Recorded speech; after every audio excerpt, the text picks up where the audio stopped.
Bonjour à tous, on se retrouve pour une nouvelle position, nous sommes ici en milieu de partie, avec le trait pour les blancs, dame 2 tours, fou 5 pions pour les blancs, dame 2 tours, un cavalier et 5 pions aussi, donc il était matériel, mais on voit bon, un fou, normalement meilleur qu'un cavalier, après ça dépend, hein. Ici la position est un petit peu bloquée avec les deux pions doublés ici, mais a priori le fou a quand même des diagonales, et donc il n'est pas trop ennuyé, et le roi noir a l'air plutôt en danger. Hein, il y a des pièces, il y a une tour sur la colonne ouverte ici, la dame sur la colonne semi-ouverte. Bon, la dame noire est assez bien centralisée, mais pour l'instant, bon, il n'y a rien de fait encore. Voyons, est-ce que les blancs ont des possibilités pour faire échec? Pas vraiment. Fou D6, dame prend B6, tout ça, ça a l'air assez douteux quand même. Est-ce qu'il y a une menace de mat? Peut-être fou C5, mais c'est pas un mat en un coup. Mais bon, fou C5, évidemment, le pion va prendre. Et il n'y a rien d'incroyable derrière. Donc il va falloir chercher d'autres choses. L'attaque de la dame, ça n'a pas l'air intéressant non plus. Les autres pièces, on ne peut pas attaquer grand chose en fait dans cette position, à part le roi évidemment, et ça c'est important. Donc là, a priori, il va plutôt falloir jouer sur le roi noir. Il n'y a pas vraiment de pièces non protégées chez les noirs, hein, par la tour en H8, mais il est inaccessible évidemment. La dame noire ne peut pas être attaquée, va falloir faire un bon coup évidemment. Oui, oui. Il va falloir faire un coup qui permettra certainement de créer des menaces par la suite, hein, et ça, c'est un coup qui est pas si évident, hein, à trouver. Une sorte de petit coup invisible, mais très important pour pouvoir reprendre l'initiative en direction du roi. En fait, qu'est-ce qui se passe ici? Finalement, on a une colonne ouverte avec la tour, sauf que il y a le fou qui gêne devant, tout simplement. Et donc, par exemple, la tour, on aimerait l'amener en A6, hein, probablement, pour créer une attaque sur le pion en B6. Donc, qu'est-ce qu'il va faire? Il va falloir replacer le fou, le laisser sur cette diagonale, mais il n'y a pas de case en fait, hein. S'il vient en B4, il va bloquer sa dame, donc ça sert à rien. Et les autres cases sont. Le fou serait en prise. Donc, le coin invisible, c'est bien la pièce qui recule pour pouvoir réavancer. On va aller sur sa case de départ, le fou, pour revenir de l'autre côté sur une autre diagonale où il sera probablement plus intéressant que là où il était auparavant, parce qu'il est plus vraiment en direction du roi. Donc évidemment, on vérifie qu'il n'y a pas cet échec en E1 parce qu'il y a la tour qui vient protéger, hein. Donc cette tour, elle est utile pour protéger le roi, hein. On ne va pas essayer d'en faire plus avec cette tour. Cette tour, elle est là pour éviter des échecs éventuellement de la dame noire. Le roi blanc, bon, est un petit peu isolé, mais il n'y a pas...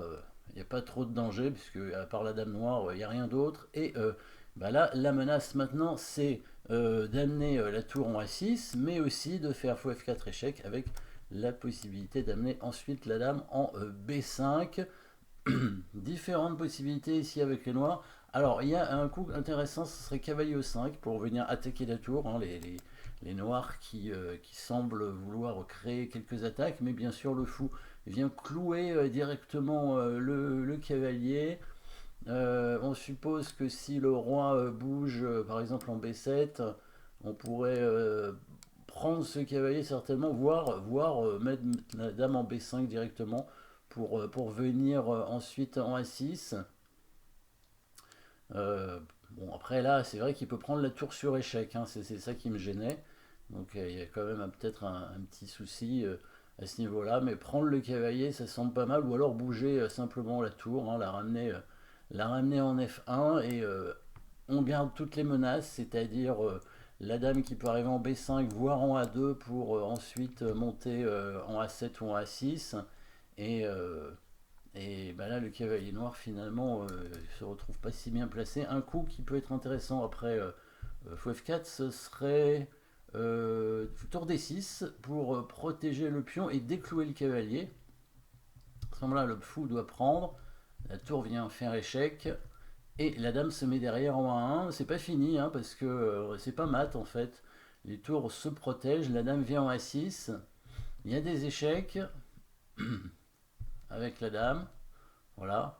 La tour noire peut venir protéger, mais la dame vient protéger ici le pion en B6.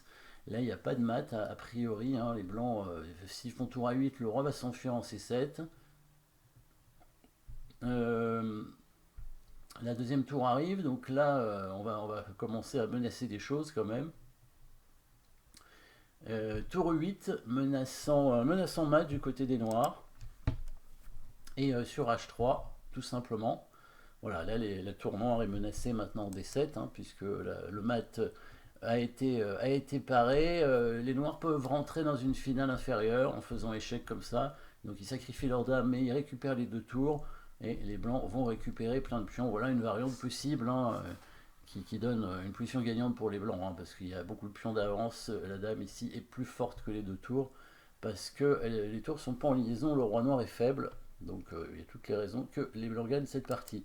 Fou C1, donc dans Fou C1, sur Fou C1, les noirs n'ont pas joué le coup KE5, qui était intéressant. Il a fait échec avec sa dame. Bon, évidemment, tour F1, pas le choix, hein, c'était prévu.